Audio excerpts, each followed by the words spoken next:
অসমীয়াত এটা প্ৰবচন আছে যে এক পাপে দুই পাপে গাঙঠি নামে থোপা থোপে। পাপৰ ফলত গাঙঠি হয়নে নহয় সেইটো এটা বেলেগ কথা, আৰু পাপৰ ফলত যে গাঙঠি নহয় সেইটোও নিশ্চিত। কিন্তু এই বটলটোৰ নামত যিখিনি পাপ মুকেশ আম্বানীয়ে কৰিবলৈ আৰম্ভ কৰিছিল বা কৰি আছে, তাৰ ফলত কিন্তু তেখেতৰ গাত গাঙঠি উঠাটো প্ৰায় খাটাং হৈ পৰিছে। গোটেই কথাটো মই কেনেকৈ চিন্তা কৰোঁ আপোনালোকৰ আগত এক্সপ্লেইন কৰিবলৈ লৈছোঁ, অনুগ্ৰহ কৰি ভিডিঅ'টো চাব। আমি জানো যে ৰিলায়েন্স ইণ্ডাষ্ট্ৰিজ ভাৰতৰ আগশাৰীৰ কোম্পানী, আৰু তেওঁলোকে বহু মানুহক সংস্থাপন দি ৰাখিছে, যাৰ ফলত আমাৰ দেশৰ নিবনুৱা সমস্যা যথেষ্ট পৰিমাণে দূৰ হৈছে, আৰু তাৰ লগতে আমাৰ দেশখনে উন্নতিৰ ফালে লাহে লাহে আগবাঢ়িবলৈ সক্ষম হৈছে। অৰ্থাৎ এনেকুৱা বৃহৎ যিবিলাক উদ্যোগ আছে বা কোম্পানী আছে, এই কোম্পানীবিলাকে আমাক বা আমাৰ দেশখনৰ উন্নয়নত যথেষ্ট অৰিহণা যোগাইছে। কিন্তু মুকেশ আম্বানীৰ যি ৰিলায়েন্স কোম্পানী, সেই ৰিলায়েন্স কোম্পানীয়ে মাজে মাজে কৰি থকা কিছুমান কাম বা তেওঁলোকৰ কিছুমান পলিচি কেৱল আমাৰ দেশখনৰ বাবেই নহয়, আমাৰ দেশৰ সাধাৰণ বহুত মানুহৰ কাৰণে ক্ষতিকাৰক কিছুমান কাম কৰি পেলাইছে। উদাহৰণস্বৰূপে, যি সময়ত ভাৰতবৰ্ষত ভোডাফোন, এয়াৰটেল আৰু এয়াৰচেলৰ নিচিনা কোম্পানীয়ে পুনৰুদ্যমে কাম কৰি আছিল, মুকেশ আম্বানীৰ জিঅ' নামৰ কোম্পানীটো, মোবাইলৰ নেটৱৰ্কৰ যি ছাৰ্ভিচ প্ৰভাইডাৰ জিঅ' নামৰ কোম্পানীটো, সেই কোম্পানীটো আৰম্ভ হোৱাৰ লগে লগেই ভাৰতবৰ্ষৰ পৰা সেই কোম্পানী তিনিটাই যি লাভ অৰ্জন কৰি আছিল, মুনাফা পাই আছিল, সেই মুনাফাত এক প্ৰচণ্ড আঘাত লাগে। আনকি ৰাতিৰ ভিতৰতে এয়াৰচেলৰ নিচিনা এটা কোম্পানী ভাৰতবৰ্ষৰ বজাৰৰ পৰা নাইকিয়া হৈ গ'ল। আৰু তাৰ ফলত কি হ'ল? তাৰ ফলত আমাৰ নিজৰ বহুত মানুহে কৰ্মসংস্থাপন হেৰুৱাই পেলালে। অৰ্থাৎ এটা বৃহৎ কোম্পানী যেতিয়া উঠি যায়, তেতিয়া বহু মানুহ নিবনুৱা হৈ যায়।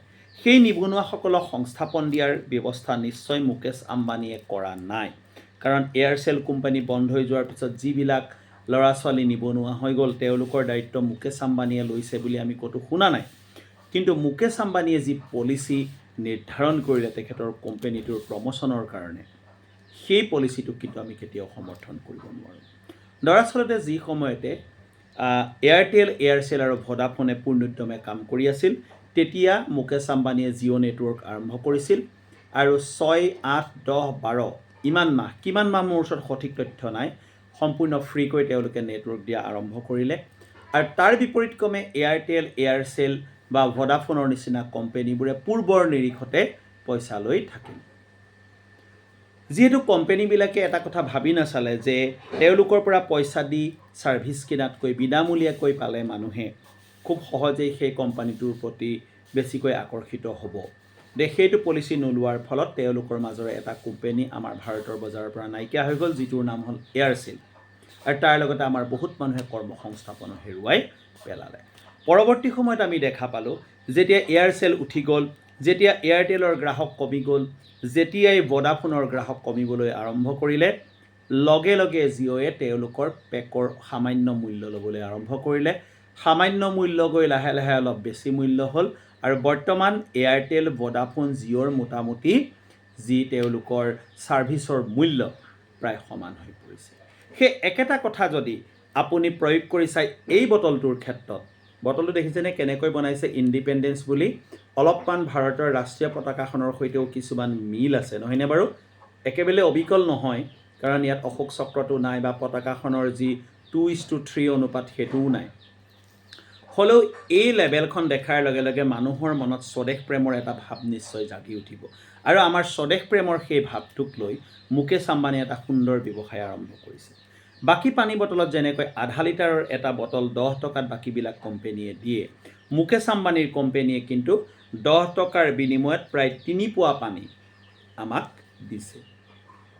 মানুহে ভাবিছে যে এইটো আমাৰ কাৰণে খুব লাভদায়ক হৈছে, কিন্তু বিপৰীতক্ৰমে যদি ভাবি যায়, বাকী পানী বটলৰ যিবিলাক কোম্পানী আছে, তাত কাম কৰা মানুহ আছে, সেইবিলাক কিন্তু আমাৰ নিজৰ মানুহ, আৰু তেওঁলোকৰ কোম্পানীবিলাক যদি উঠি যায়, উঠি যোৱাৰ লগে লগে লোকচান আনৰ নহয়, মুকেশ আম্বানীৰ একো লোকচান নহয়, লোকচান হ'ব আমাৰ নিচিনা মানুহবোৰৰ। কাৰণ আমাৰ কোনোবা এজন ককাই ভাই আমাৰ অসম দেশৰ, আমাৰ ভাৰতৰ কোনোবা এজন মানুহৰ হাতৰ পৰা কৰ্মসংস্থাপন হেৰাই যোৱা মানে মোৰ হাতৰ পৰাও কৰ্মসংস্থাপন হেৰাই যোৱা বুলি মই ব্যক্তিগতভাৱে ভাবোঁ। এতিয়া আৰু এটা কথা কওঁ, এই যে প্ৰথমতে এটা প্ৰবাদ বচন কৈছিলোঁ, এক পাপে দুই পাপে গাঙঠি নামে থোপা থোপে, এইটো সম্পূৰ্ণ শুদ্ধ নহ'বও পাৰে দেই, স্থান অনুসৰি অলপ বেলেগ হয় কিছুমান কথা। সেই ব্যৱস্থা কিন্তু বাকী কোম্পানীবিলাকে এতিয়া কৰিবলৈ আৰম্ভ কৰিছে। কেনেকৈ কৰিছে? যিহেতু মুকেশ আম্বানীয়ে 10 টকাত 3 পোৱা পানী দিয়াৰ ব্যৱস্থাটো ইতিমধ্যে আৰম্ভ কৰিছে, আৰু বাকী কোম্পানীবিলাকে মোৰ ওচৰত থকা তথ্যমতে এটা ব্যৱস্থা কৰিছে যে 1 লিটাৰ পানী সেই 10 টকাত দিয়াৰ ব্যৱস্থা কৰিছে। গতিকে সদায় মানুহে একেটা পাপকে, একেটা পলিচিকে, একেটা দুষ্ট পলিচিকে কৰি কেতিয়াও বজাৰত টিকি থাকিব নোৱাৰে, আৰু টিকি থকাটো উচিত নহয়। গতিকে কোম্পানীবিলাকে এটা খুব ভাল চিন্তা কৰিছে। মুকেশ আম্বানীয়ে যদি তেওঁলোকৰ বজাৰখন ধ্বংস কৰি 10 টকাত 3 পোৱা পানী দিয়ে, তেতিয়াহ'লে বাকী কোম্পানীবিলাকে তেওঁলোকৰ অলপমান লোকচান কৰি 1 লিটাৰকৈ পানী 10 টকাত দিয়াটো খুবেই ভাল কথা হৈছে।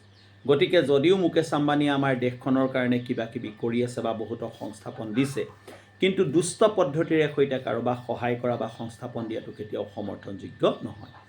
কাৰোবাৰ পৰা চুৰ কৰি আনি যদি মই আপোনাক দান দিওঁ, তেতিয়াহ'লে সেইটো কেতিয়াও পুণ্য নহয়। পুণ্য অৰ্থাৎ তাত শূন্যহে আহিব।